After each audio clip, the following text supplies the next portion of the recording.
welcome everybody, the speakers and our guests who attended the meeting. I'm very excited about this meeting because we've been trying for almost 2 years to organize it. It appears very difficult to find people who can, in Bulgaria, competent people who can speak about taxonomy. And moreover, if this is an official representative of the government organization, who is also part of the expert group of the European Commission on Sustainable Finance. I'm really grateful to Ms. Pendicheva that she accepted our invitation and she's here with us today in order to show us where the taxonomy stands in the big European puzzle of sustainable finance and how it will affect the situation in the practices in the financial markets and also the access of the economy players to financial resources. So I'll give the floor to Ms. Pendicheva, and we have agreed that after every presentation, we will have a Q&A session, so you can ask questions during this session.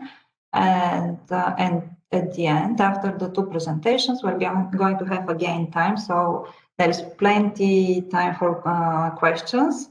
As Tanya said, you can ask the questions at the chat box or directly after the presentations.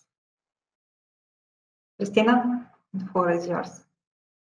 Thank you very much, Ekaterina. I would like to thank once again to you and to AmCham for inviting me to speak this very interesting topic about the sustainable finance and taxonomy. As you said, the presentations that me and Boyan have done on the topics will be sent to participants. So it was a very challenging task to try to summarize what has been going on in the last 3 years at European level in this area. So this is why there is really a lot of information in the presentation. I would advise you not to try to read everything that I have put on the slides. Just you will have this opportunity to make it later. And in order for Boyan to be able to present more details on the taxonomy as regards the different sectors of the real economy, I would try to put the context, the broad context where the taxonomy came from and where it is currently. Tanya has put the first slide of the presentation already. So briefly to present myself, as Ekaterina said, I'm currently working in the Markets Regulation Directorate in the Bulgarian Ministry of Finance. And I'm also a member of the Member States Expert Group on Sustainable Finance. I would tell you more about this group a little bit later. My working experience is for more than 15 years in the regulation of capital markets. Private financing. And I think that we can start with the next slide. So what I would really try to do is to give you the political context of the taxonomy. Anya, could you please turn on the second page? Thank you. So last decades, the EU has imposed itself as the leader of the international climate negotiations. I think you are all aware of that, especially as regards the signing of the Paris Agreement. And the fight against climate change was high in the agenda of the EU leaders in the last few years. But since 2018, this has become one of the top priorities at European level when the Commission adopted the EU Action Plan on financing growth. After that, last year, at the end of last year, the European Parliament has adopted its resolution on climate and environmental policy. It declares this emergency and calls on the Commission, the Member States, and all the global actors to urgently take concrete action in order to fight the climate change before it has become too late. It also urges the new Commission, which is already established, as you know, the European Commission, its new composition, to fully assess the climate and environmental impact of all relevant legislative and budgetary proposals. So to make an overview of all the legislation and the budgetary process, and to introduce some far-reaching reform in its agricultural, trade, transport, energy, and infrastructure investment policies. So actually, the sustainable finance is something that has an impact on the whole real economy. The European Commission announced in December last year the Green Deal, a set of policies that should make Europe climate neutral by 2050. So the Commission plans to review every EU law and regulation in order to align them with the new climate goals. It will start with the Renewable Energy Directive, Energy Efficiency Directive, the emission trading schemes, etc. The scale of the investment challenge that is needed in order to allow the transition of the European economy to a climate neutral economy is beyond the capacity of the public sector alone. So this is where the sustainable finance comes from. It's a work stream to support channeling private investment to the transition to a climate neutral economy. The Commission is of the view that the financial sector has a key role in reaching this goal. And this is why they have adopted the action plan. A lot of the actions of the action plan are already finished, and now the Commission is currently developing a renewed sustainable finance strategy. There was a consultation in this regard, and we are waiting for this strategy to be proposed by the Commission in the beginning of next year. The objectives of the sustainable finance work stream is to reorient investments towards more sustainable technologies and businesses, to finance growth over the long term in a sustainable way, and to contribute to a low carbon economy. The Commission is also coordinating international efforts through its platform on sustainable finance. Tanya, apologies, I have not tell you to go on the next slide, and I have already spoken on it. Apologies. Okay, so you can go on the next one. Okay, so what I would really like to make clear to all the stakeholders that we are speaking about the sustainable finance is that the Commission is really trying to achieve a mind shift. So a mind shift in the way of investing, in the way of doing business. That all the companies should take into account their impact on the environment and society at large. Here I have put a part of an article that I read last week, and which I think is very, in brief, states what it is this mind shift about. So David Rubins is a young expert working from the European Commission. This is an article written by him. And what he says is the following. So, Kermit the Frog once famously sang, "It's not easy being green." And he was right. Being truly green takes a lot more effort than perhaps many people realize. Every day I see people around me going to great lengths at the personal level to contribute to a greener world, to take care of the planet we live on, I see people biking in any kind of weather, installing solar panel systems, people eating only organic food, even people making their own shampoo or washing powder.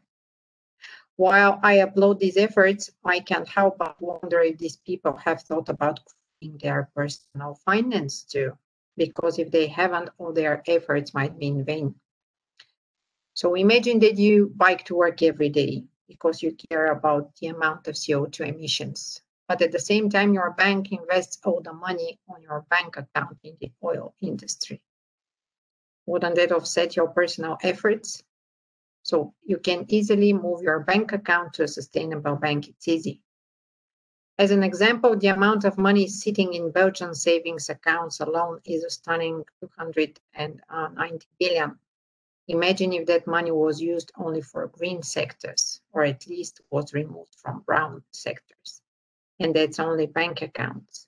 Sustainable finance is also about greener pension funds, insurance funds, etc. So with giving you this article, I want to show you that the society in other member states, the civil society is thinking a lot about the impacts of environment on anything they do, even for their finance. This is something which is not the case in Bulgaria, at least now, but in France, in Germany, in the Scandinavian countries, this is really the reality. So we should take this into account. Could you, Tanya, please turn on the next slide? And this is why the efforts of the Commission have been put on promoting private finance to be channeled to the sustainable economic activities. And in May 2018, the Commission presented a package of measures as a follow-up to its action plan on financing sustainable growth. The package included 3 proposals. Just to mention that these proposals are already adopted and will be applicable soon. I will tell you more about this on any proposal. So the first one is establishing a unified EU classification system of sustainable economic activities, the so-called taxonomy. The second one is improving disclosure requirements on how institutional investors integrate the environmental, social, and governance, or so-called ESG, factors in their investment decision-making process and the risk assessment. This is the Sustainable Finance Disclosure Regulation. And the third one is the EU Climate Benchmarks Regulation, which creates a new category of benchmarks in order to help investors to compare the carbon footprint of their investment. The Commission has also established 2 working groups. The first one is the Technical Expert Group, and the members are from civil society, academia, business, and the finance sector. So their objective is to assist the Commission to develop the criteria for the taxonomy. And the other group is the Member States Expert Group, to which has the objective to assist the European Commission in implementing EU legislation and policies related to sustainable finance. Every Member State has 2 representatives in this group, financial market expert and environmental expert. So I'm the financial market expert representing Bulgaria in this group. Anya, next slide, please. So the first proposal, which, as I said, has been adopted, is the Sustainable Finance Disclosure Regulation. It introduces various disclosure-related requirements for financial market participants and the so-called financial advisors, entity, service, and product level. So this is a regulation and it applies directly. Which are the financial market participants that have to apply it? These are the so-called asset managers and institutional investors. So investment firm providing portfolio management, banks providing portfolio management, and asset managers such as those managing alternative investment funds and UCITS funds, pension providers, and also insurance undertakings. The idea of the Commission is to capture all the financial market participants that are managing their clients' money, and also the advisors that gives advices to clients where to invest and how to invest their money. So here we have again investment firms providing investment advice and the insurance intermediaries. The majority of the new disclosure obligations will become applicable as of 10th of March next year. And the requirements, as I said, are both at entity level. So, for example, insurance undertaking, which provides insurance with investment characteristics, has to adopt a policy how it integrates the ESG risks in the investment decision-making process. And also to introduce a due diligence process to assess the impact of the investment on the ESG factors. At the same time, at product level, there should be the relevant information in the pre-contractual disclosure in the periodic report, where the product that has been offered has as objective sustainable investment. And the next slide, please. Here I have put a picture in order to make it easier for you to understand what are the two sides of the impact that the financial market participant has to take into account. This is actually the same concept as in the non-financial reporting directive. And this is a picture that has been used by the European Commission in one of their documents. So first of all, the financial market participant, let us present an asset manager. When it invests in a company, it should make an assessment how the ESG risks have an impact on this company. Here we speak more about the focus at the moment is more about the environmental side, so the climate risk. At the same time, when it invests in a company, it should also take into account what is the impact that the company has on the climate and on the society. You can see this on the second part of the picture. Tanya, could you turn on the next slide? So one of the other proposal is about the EU climate benchmarks, because when the asset managers and the other financial market participants invest in such companies that have sustainability investments as objectives, they should also have benchmarks.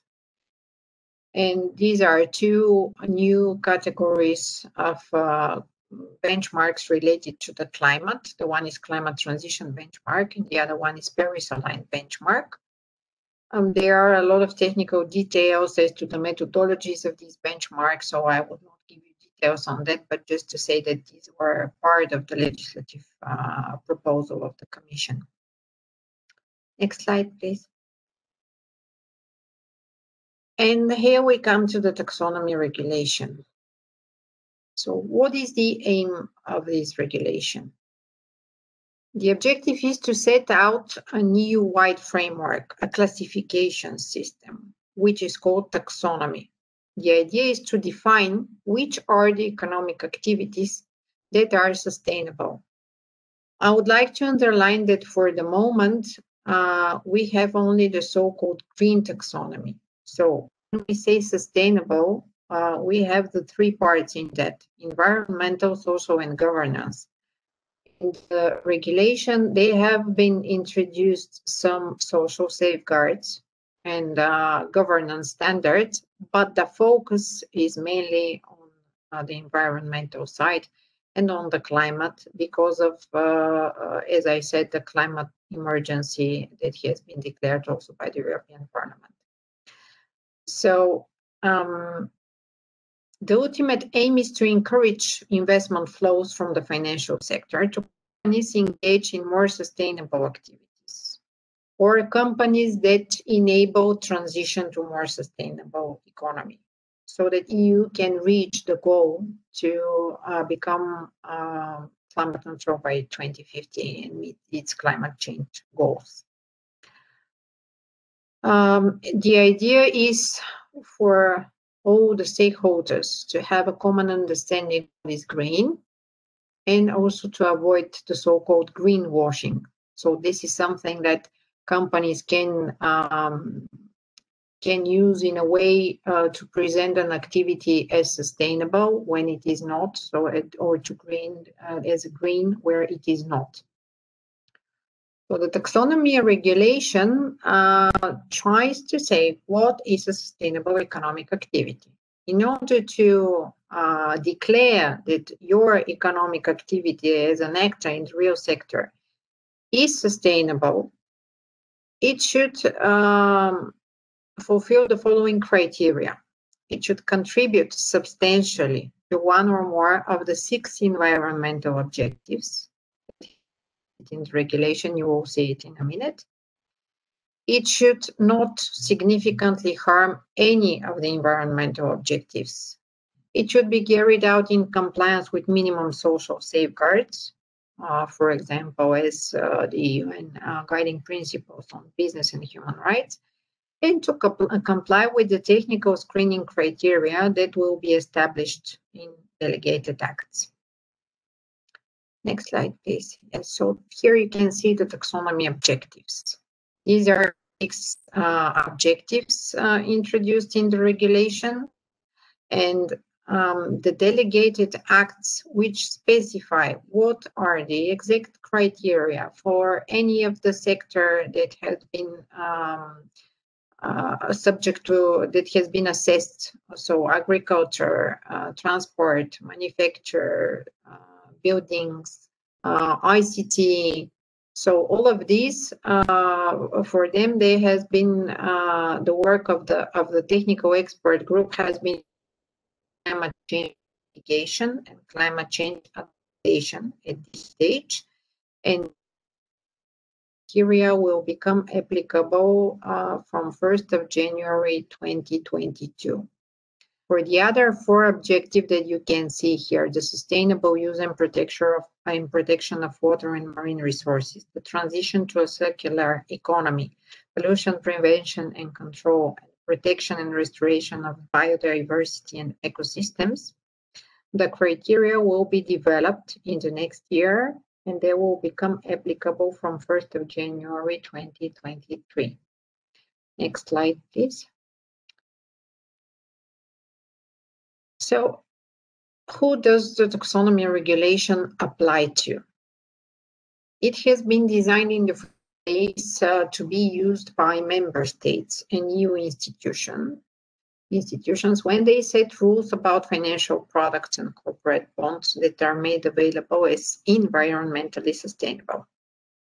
For example, the Commission is currently working on a proposal for EU Green Bond Standard. We are waiting for a legislative proposal in the next year. And the idea is to have, again, a common understanding what is a green bond. So Commission will use the taxonomy criteria in this green bond standard. Financial market participants who offer financial products and market this as environmentally sustainable should also use the taxonomy regulation and disclose additional information under the disclosure regulation. Also, the financial and non-financial undertakings that are covered by the non-financial reporting directive. So these are the public interest companies, the listed companies, banks, insurance undertakings with more than 500 employees. They have to disclose information to what extent their products and businesses are aligned with the taxonomy. Next slide. I would like to give you a bit more information about this requirement because actually it hasn't been included in the proposal of the European Commission, but the European Parliament has been very insisting on that to be included. So now all the companies that I said fall into the scope of the non-financial information directive to disclose information under the taxonomy regulation. As you can see, they shall disclose the proportion of their turnover derived from products or services associated with these activities that qualify as sustainable, and also the proportion of the CapEx, the capital expenditure, and the proportion of their OpEx, the operating expenditure, related to assets or processes, again, associated with the taxonomy regulation. This is something which the Commission is currently working on more details, how this should be presented, what exactly should be the content of this information. Next year, we'll have this as a consultation process to see what the Commission has drafted. And as I said, there is nothing more in the regulation in this regard because it hasn't been a part of the initial proposal. There is no impact assessment or any more details on that. Next slide, please. I have told you already some of the deadlines of the taxonomy regulation. The technical expert group has proposed the technical screening criteria for the first two objectives in its final report, and Commission is currently making a public consultation for this technical screening criteria that Boyan will later on show you some of the details for the different sectors. The deadline for making comments is 18th of December. And the work of the technical expert group will be taken over by the platform on sustainable finance. So this is again stakeholders from the business, academia, and other institutional bodies, not the member states. So member states have their say in the member states expert group. Next slide, please.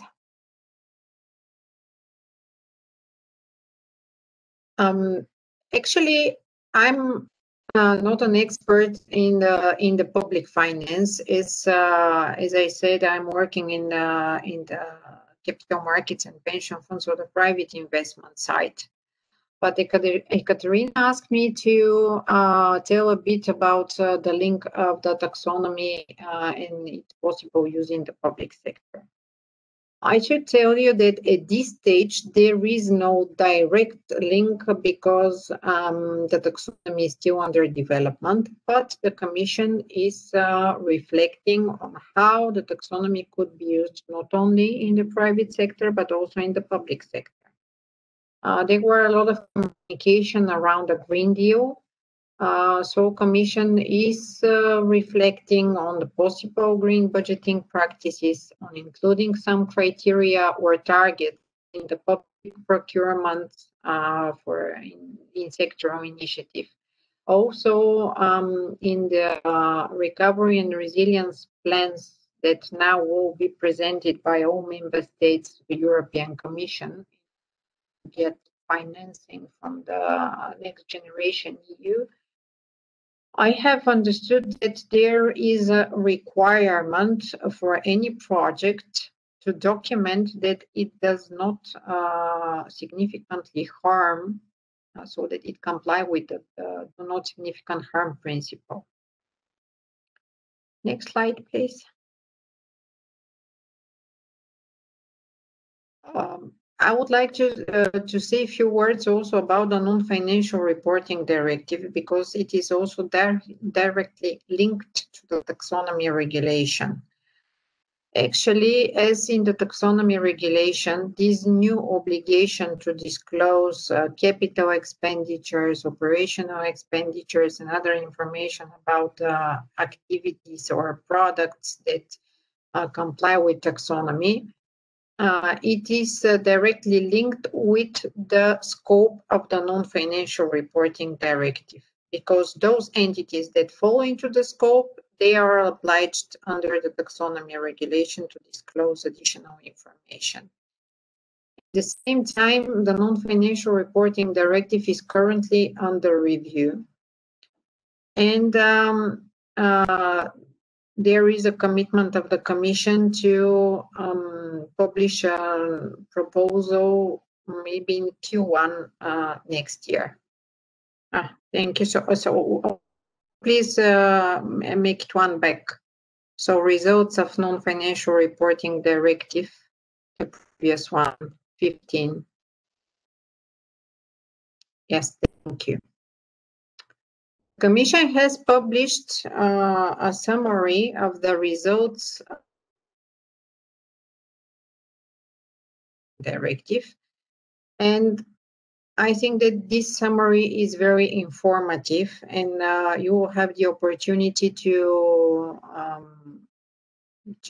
read it in details on this slide and on the next slide when you have the presentation.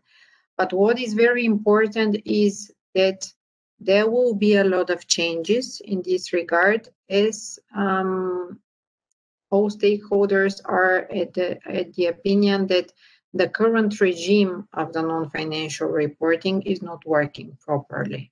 It does not give comparable data. All the stakeholders, so companies, are not aware what exactly they should disclose. Investors do not have information that they can compare. Auditors also have some questions. So there will be a lot of changes. As I said, currently in the scope are only the undertakings that have more than 500 employees, but there is a great chance this to be changed. Next slide, please.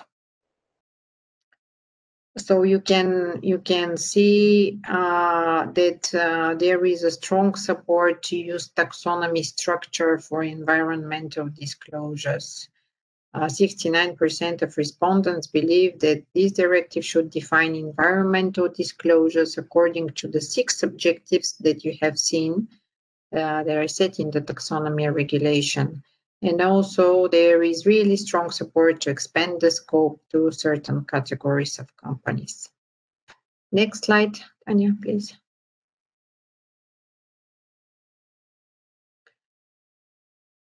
Actually, as regards the non-financial reporting directive, yesterday there was a major event in France organized by the French Ministry of the Economy, Finance and Recovery.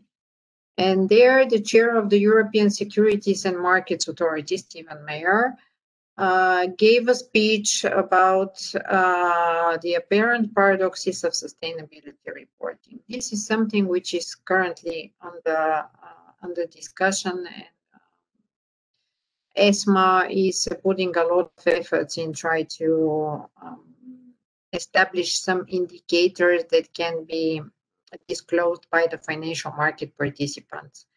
But what are these paradoxes? These reporting standards should work at the same time internationally and be jurisdiction specific. Also, they should be in order to prevent the risk of greenwashing, but at the same time, they should be flexible enough for entities to tell their own story. And of course, there is also proportionality, which always has been an issue for the Bulgarian market. We have always claimed that there should be proportionate requirements for smaller companies. So for the new regime to work for the financial market participants, the big challenge is the data. Because in order for an asset manager to make an analysis, what is the impact of the investee companies, the asset manager needs data. And if these companies are not obliged to present non-financial information, then obviously there is no data on the basis of which an assessment could be done.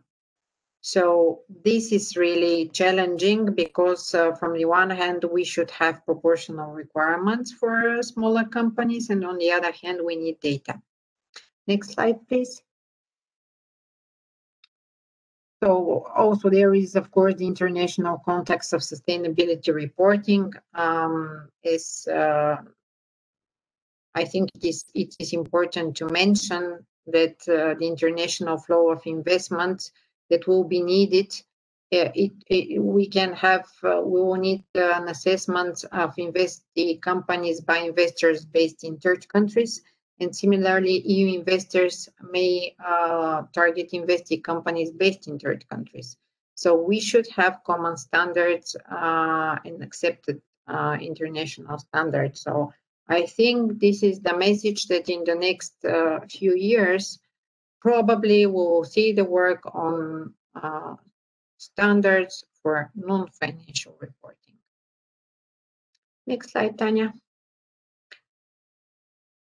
So what is my message to you today is that we really need a mind shift. As Stephen Hawking said, intelligence is the ability to adapt to change. It will be very difficult for everyone to change the behavior and for the companies to learn how to make money in a sustainable way.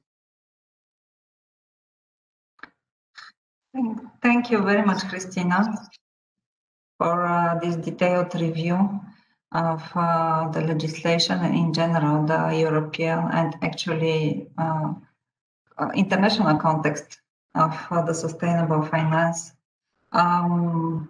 You mentioned in your presentation, the presentation finished, so each one of the participants is welcome to ask questions.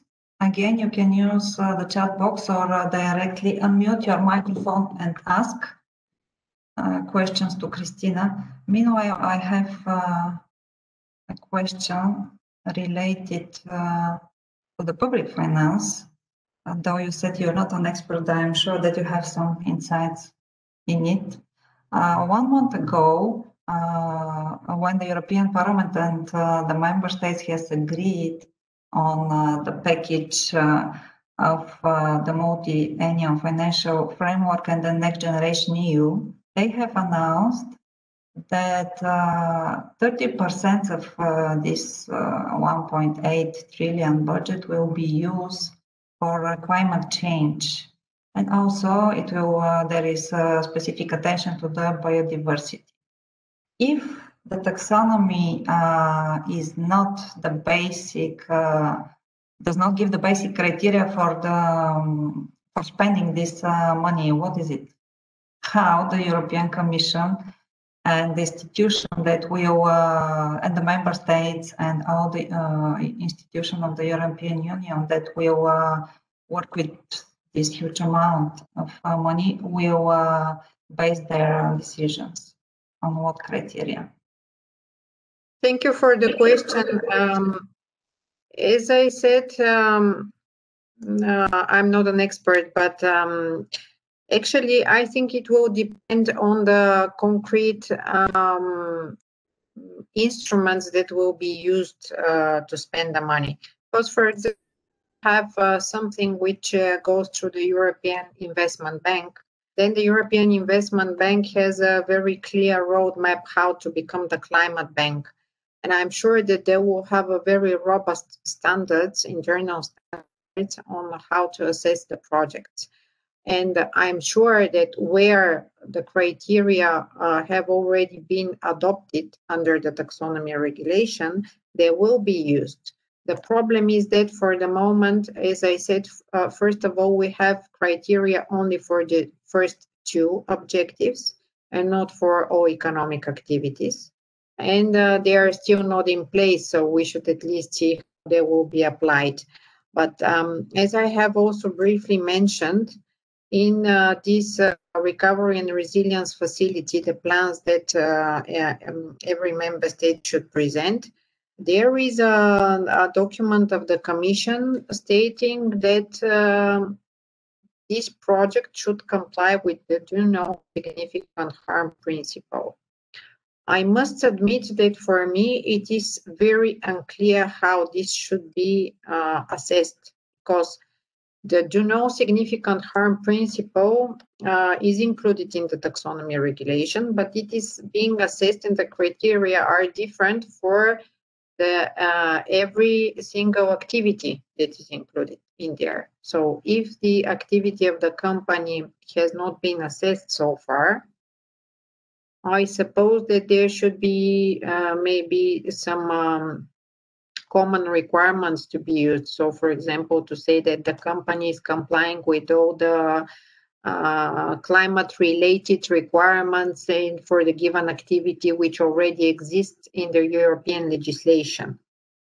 So in any case, I think that any kind of standard label, etc., which a company may have, will be a benefit in order to be able to demonstrate that a third party certified that the economic activity complies with certain principles. So I must also say that the European Commission notified member states that it reflects on the possible uses in the public sector. So there will be new information on that next year, I'm sure. But for the moment, there is no clear link with the taxonomy regulation. Okay, thank you. So just we should expect that at least looking into the Bulgarian National Recovery Plan, all these projects should that are eligible under this plan should comply with no harm principle of the taxonomy. Yes. Okay. Actually, you mentioned the European Investment Bank, and I had a question related to it. There was a big discussion about the investment that the European Investment Bank can make, and it was more about the financing natural gas projects, etc. So what you're saying is, if I got you right, the European Investment Bank will develop its own criteria for sustainable investment projects, right? I suppose that, as I said, they will use the taxonomy criteria which have already been developed, because as mentioned, they are currently there are no criteria for all the economic activities in all sectors, but only for some of them and in the two sectors. And also we should take into account something which I think is very important. The taxonomy regulation sets high standards. So these are the so-called, I would say, top green activities. So there could be an activity which is not compliant, 100% compliant with the taxonomy regulation, but I cannot say this would mean that the European Investment Bank cannot finance such an activity. Mm-hmm. Okay. Related to the participants on the financial market, you mentioned that the regulation, taxonomy regulation, requires implementation of specific procedures, risk assessment disclosures. Apart from all that, should we expect that there are specific targets? At the moment there are no, but should we expect that the European Commission will try to set specific targets, let's say to the banks or asset managers, for a certain percentage of taxonomy eligible investments in their portfolios? Are there such talks in Brussels about it? No, for the moment, no.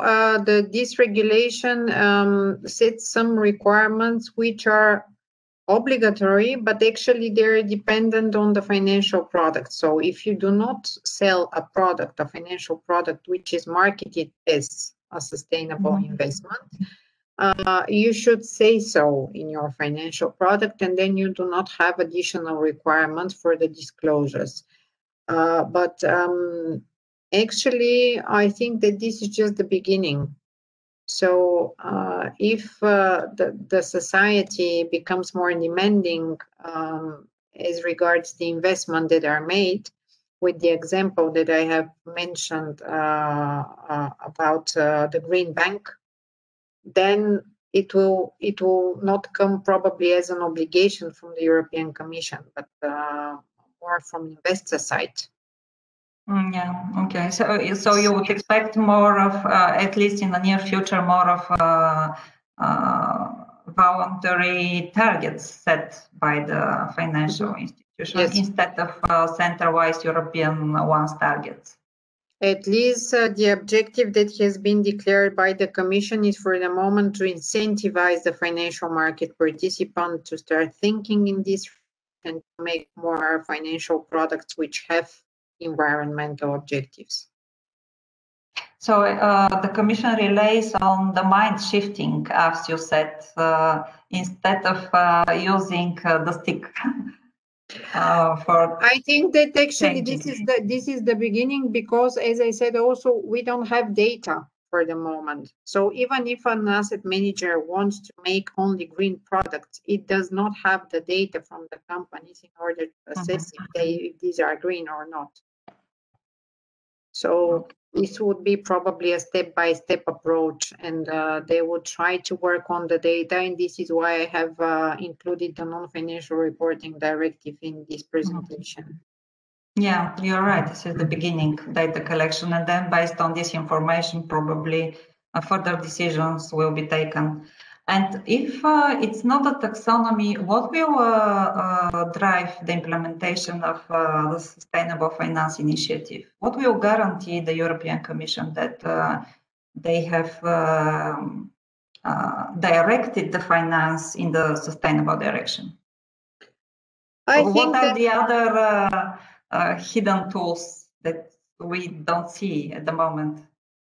As I said, this is only the beginning, and we will wait to see what the Commission will make next year, because first of all, they have raised the objective. So from 40% decrease of the greenhouse gas emission, it has been raised to 55%. And so at least, and so as I said, green procurement or green budgeting practices, France is actually very ambitious in this regard, and they have done a lot in the last years. And obviously, they lead the way in sustainable finance issues. So I think that in the public sector, the taxonomy will be used and other tools will be used in order to direct public money in more sustainable companies. But also just very briefly to mention that I think it was a very smart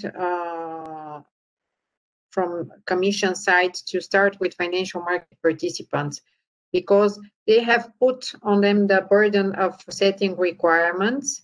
And in order to assess if they invest in sustainable activities, they now are putting the pressure on companies to present data.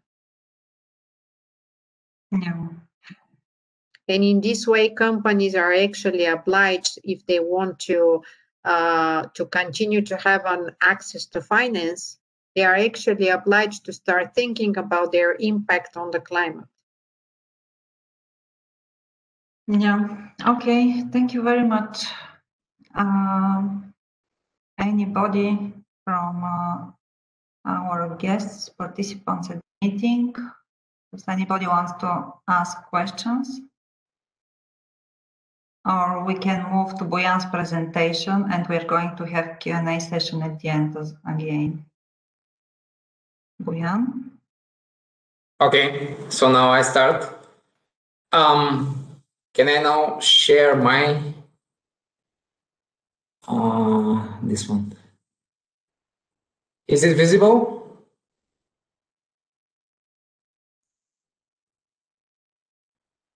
Okay, so very nice. We finished in a very nice way the discussion. As you said, the Commission came to the great idea to push the financial world, and the financial world pushes the companies.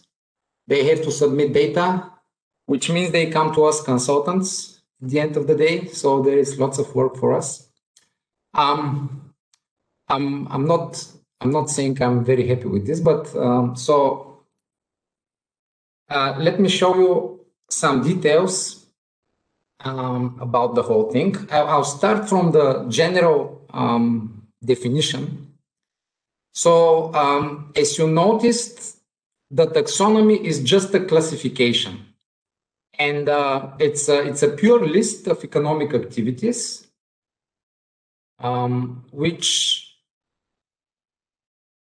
which is nothing more or less than a list with relevant criteria. It's not rating companies if they're good or bad. Yeah? It's not a mandatory list where you have to invest in.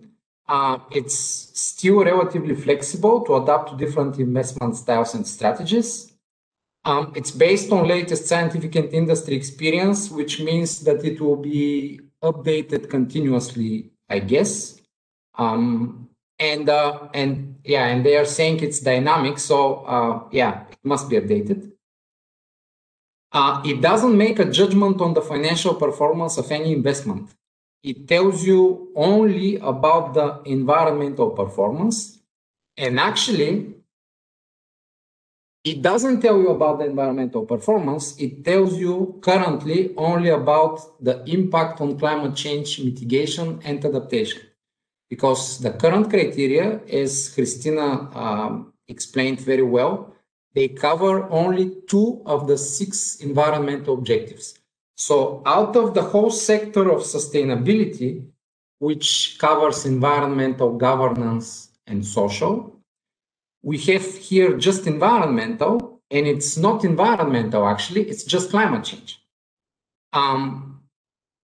This is okay. It's a first step, but that's just my opinion. It's a dangerous first step to start with something which is very restricted and start actually enforcing it as a kind of legislation, labeling everything sustainable based on climate change criteria only. But that's the reality. So now, how will they use it actually? The years are not the 2019 here, 2020, they are not updated. That was the initial idea. But you can see here that the idea of the Commission is to use the taxonomy to define the EU Green Bond Standard, to define the eco-label criteria for financial products, to use it in the standard that was mentioned for climate transition and Paris-aligned financial benchmarks, to put different disclosure requirements on, applicable to credit ratings. And at the end of the day, if you look at this here, to actually base the policies of the European Central Bank, not only the European Investment Bank, but the European Central Bank, on the criteria related to the taxonomy. This is for the future. But as Hristina mentioned, this future is actually coming very fast. Now, I will go a little bit deeper into what are actually these activities that they describe. So there are 3 different types. There is this general typology of activities. They are defined as low carbon activities, transition activities, and enabling activities. Now, the low carbon activities are everything you can imagine that is already compatible with the 2050 net zero carbon economy target of the European Commission. Examples given here are, for example, zero emission transport. By zero emission, they mean zero tailpipe emission, meaning electric transport practically, or hydrogen transport, hydrogen or fuel cells. Activities like afforestation. So these low carbon activities, they are per definition kind of defined as green or sustainable activities. Then we have the so-called transition activities that contribute to a net zero emission economy in 2050, but are not currently operating at that level. And here you see some examples again: renovation of buildings, electricity generation under which produces less than 100 grams CO2 per kilowatt hour, cars with less than 50 grams of CO2 per per kilometer, which are practically the plug-in hybrids. And then there is the so-called enabling activities, and these are kind of side activities that do not fall in the first two categories, that should contribute somehow to achieving the zero emission goals. Typical enabling activities: the manufacture of wind turbines, or the manufacture of solar panels, or the manufacture of batteries. Also, it's very interesting to see that the ICT business is defined as enabling activity. Also, the consultancy services are included as enabling activity. Later, I will come to more specific examples of this. So currently, it's important to say that currently the taxonomy doesn't label anything as brown activities, or activities that are absolutely bad and we should not invest there. There is no specific list of such kind of activities. But in reality,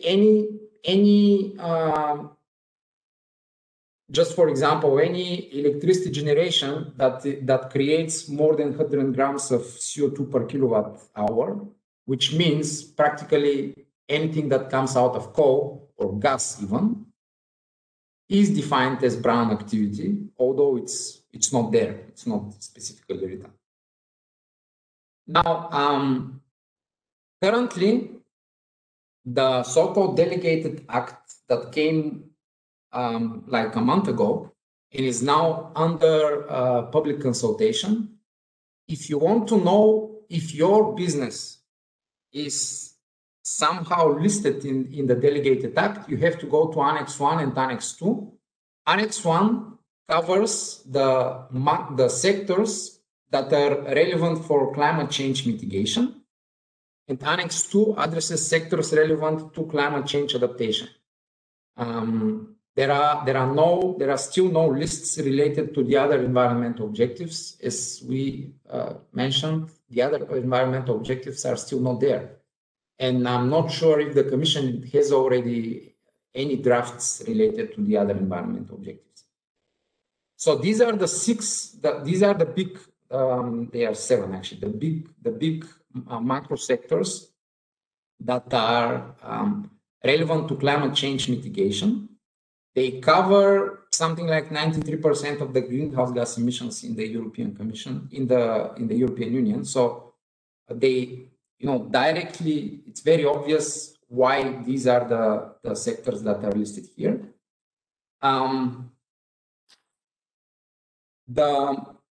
It's very interesting if you go deep into the lists, you'll see that, for example, under manufacturing, there is the manufacturing of wind turbines, of batteries, of low carbon technologies whatsoever, but there is also the manufacturing of cement, aluminium, and steel. And out of the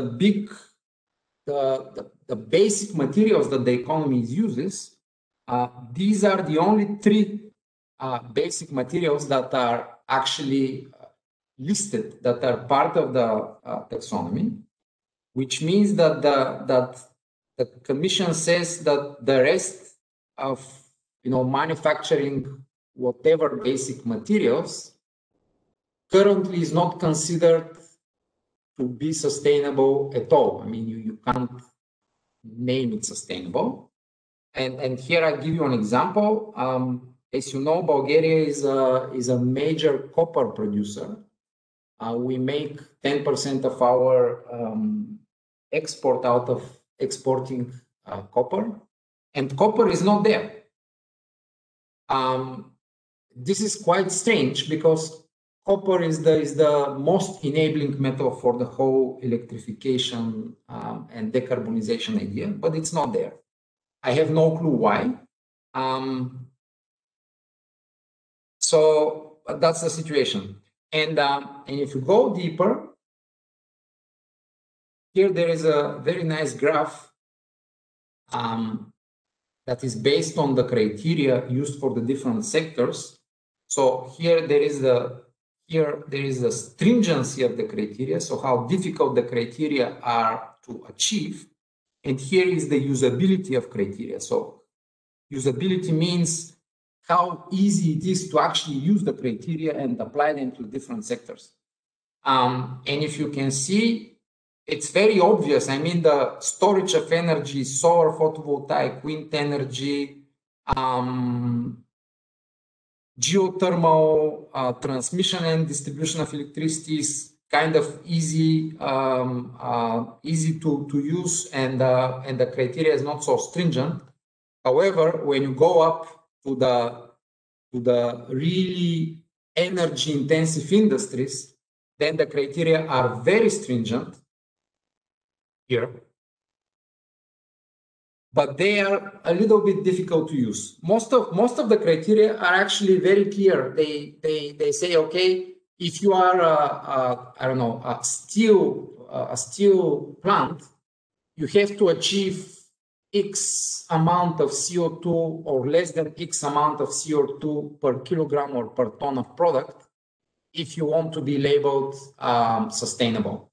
And it's very important, all this manufacturing of basic materials is labeled transitional. It's not, if I go back here, they are not called low carbon activities. They are not called enabling activities. They're called transition activities. So there is this idea that these activities are kind of temporary. And in the future, I don't know what will happen with them.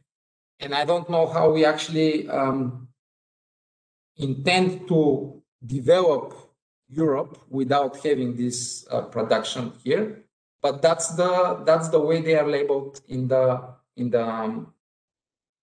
taxonomy. Now I just give you an example out of the data that is used for the cement. They use this sectoral approach everywhere. So for the cement industry in Europe, the Paris Agreement requires that the cement industry decreases its emissions, scope 1 and scope 2, like this. And here we are not talking about emissions per ton of product. We are talking, we are talking about emissions per ton of cement, yes. So you see that the curve is extremely steep. Until now, it has been quite difficult for every industry to achieve this kind of decrease of emissions. And in the future, it will be even more difficult. All of the other sectors that are producing something, they have similar curves that the companies are expected to actually obey in order to demonstrate that they are going to the big goal of zero net carbon emissions. Now there is the ICT, which is very interesting. I was kind of surprised to find the ICT sector also here. And I directly copied the requirements from Annex 1 of the Delegated Act, just to show you what they mean for a specific sector. So the taxonomy says, okay, if you are in the ICT sector and you have data-driven solutions for greenhouse gas emission reductions, you could be handled as an enabling activity.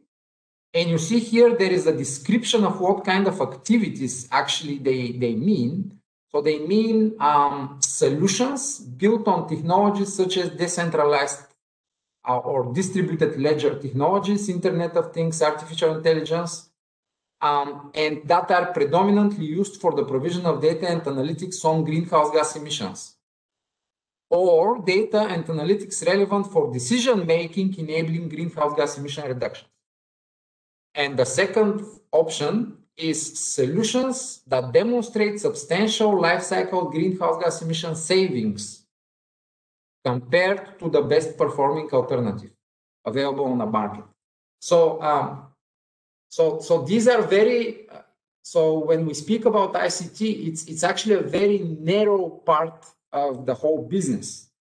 And if a company wishes to be kind of labeled sustainable, this company should find itself somewhere here, either here or here. I just give you an example now with Swisscom. Swisscom is the big telecom in Switzerland, and there is something that they claim already for several years.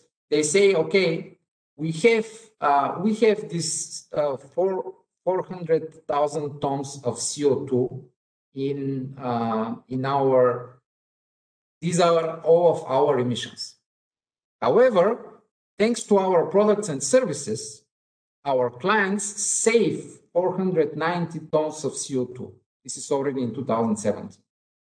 So saying this, they say, okay, we are actually already a carbon positive business because our clients using our services save more emissions than the emissions that we have, that we generate delivering our services. Now, this claim, in order to make such kind of claims and to make them so that they're acceptable for the whole legislation around the taxonomy, they have to be based on different standards, and this is a description here. So in order to achieve something like this, you need to have a quantified life cycle greenhouse gas emission reduction that is verified by independent third party. This here comes from a review done by the University of Zurich. Just to give you an idea, in which direction the ICT sector could go in order to claim sustainability. Now, there is also the climate change adaptation, and this is even trickier now because adaptation to climate change in the future, to physical risks coming out of climate change, is very much related to specific locations and specific context. So it's not something, that like the greenhouse gas emissions, no matter where you make them or they are relevant to the whole world. But adaptation is very specific to your own activities. Now, it's practically impossible to produce an exhaustive list of activities that is related to climate change adaptation. And you see here that the current taxonomy talks about adaptation of a specific economic activity, which is a process aimed at ensuring that an economic activity can perform under a changing climate, which means, let's say here's an example of water utility deploys early warning system to reduce risk of flood, or if you are an agricultural business, you want to make sure that you can perform under, I don't know, a drier climate coming in the future. You need to find a way to ensure irrigation. You need to find a way to find water. And there is something else, adaptation by the economic activity. So the idea is that your economic activity contributes to the adaptation of other economic activities. And here the example is that if you are an SME developing early warning system for flood risks, you actually help the water utility from the previous example. The adaptation is a tricky topic. There is a the approach is quite theoretical, and just try to imagine, that you have this list. This is a list coming from Annex 2 of the draft Delegated Act. So if you are any business, you need to take this list and find out, are you gonna be impacted in the future by some of these climate-related, potential problems.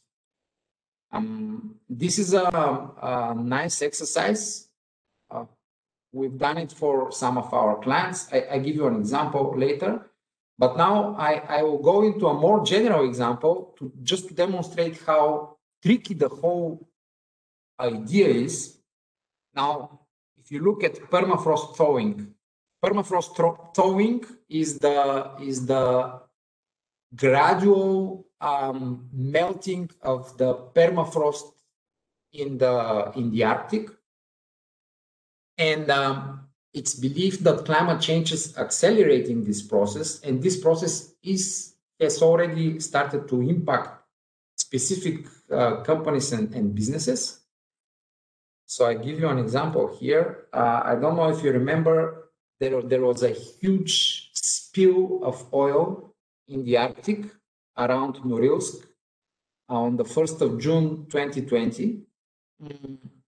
It happened to one of the largest mining and metallurgical companies in the world, actually, not only in Russia, Norilsk Nickel. And this is the statement that was made by Russia's top legislator on environmental issues when they started investigating the whole story. They made these statements in the news in Russia, which do not really sound very nice. In fact, Norilsk Nickel is Norilsk is one of the most polluted cities in the world, but it's built around this company, so that the company is the city and the city is the company. And the connection between those two things is that the oil, the structure which was the oil storage tank, was destroyed due to the permafrost thawing that is occurring there, and the company claims that they couldn't do anything. They couldn't stop it by any measure. To make it even more interesting, Norilsk is the biggest producer of palladium in the world. They deliver 40% of palladium. Palladium is the metal that is used for every catalytic converter in our gasoline cars, which means that 40% of the decrease of pollution by gasoline cars in the world actually depends on the products coming out of this company. To make it even more complicated, Norilsk is the biggest nickel producer in the world. which means that more or less every Tesla or any other electric car that is running around may contain a huge part of its nickel in the batteries coming out of this company. So, so you see here that and they claim, of course, that they are enabling the transition to a greener world, and this is coming from their latest investment pitch. They are a publicly listed company. So you see here that the interrelations between producing something that actually enables the decarbonization and the way you do it might be two different worlds, and they sometimes do not agree with each other too much. So what, all of the sectors are listed in Annex 1 and Annex 2. So what are your best next steps if you want to do something with this taxonomy? Well, first you have to read it, of course. It's just 400 pages. And the annexes and the new delegated act, they are about, I don't know, another 100 pages. But it's very interesting to read it and try to find out and ask yourself the question, what does it mean for my business? We've had already several clients asking for this kind of analysis.